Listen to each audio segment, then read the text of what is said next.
সবাইকে নমস্কার। আজকে আমাদের ডাকে সাড়া দিয়ে আপনারা সবাই এসেছেন। তো অ্যাকচুয়ালি আজকে আমাদের কাছে একটা কমপ্লেন আসে। ধর্মেন্দ্র ত্রিপুরা, ধলাই মনু এসকে পাড়াতে ওনার বাড়ি। উনি ওনার বড় বোনকে নিয়ে ডেলিভারি পেশেন্ট আইজিএম এসেছিল 28 তারিখে ট্রিটমেন্টের জন্য, ডেলিভারির জন্য। তো ওই দিনই যখন সকালবেলা ওনার পেইন বেড়েছিল, ডাক্তার ওনাকে ওটিতে শিফট করেছিল।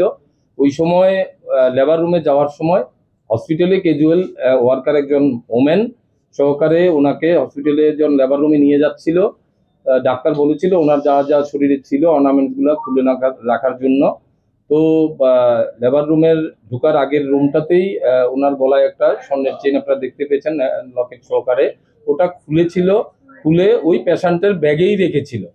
তো রেখে যখন পেশেন্টটাকে লেবার রুমে ঢুকিয়ে দিল, মহিলাটা সাথে সাথে, যে ক্যাজুয়াল লেবার যে মহিলাটা, সাথে সাথে লেবার রুম থেকে বেরিয়ে এসে ব্যাগ থেকে চেনটা নিয়ে বেরিয়ে যায় ওখান থেকে।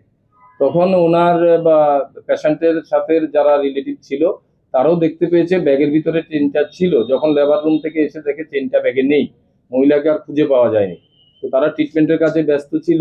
আজকে তারা আমাদের এখানে এসছে সকালবেলা, একটা কমপ্লেন ফাইল করে। এই কমপ্লেনটা পাওয়ার সাথে সাথে আমরা একটা কেস রেজিস্টার করি এবং আমরা একটা টিম, আমাদের সাব ইন্সপেক্টর রঞ্জিত দাস সহকারে, ওমেন্স অফিসার স্টাফ সহকারে একটা টিম আমরা রেডি করি। মহিলার লোকেশন কোথায় আছে।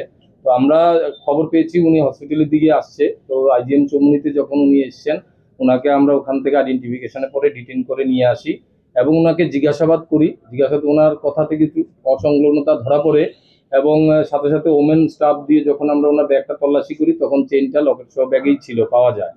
তো যেটুকু বোঝা গেছে ওনাকে কথা বলে, উনি চেনটা আজকে বিক্রি করার জন্যই উনি নিয়ে এসেছিল।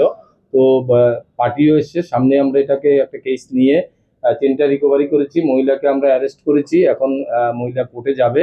তো চেনটার বাজার মূল্য প্রায় 1,54,000 টাকার মতো হবে।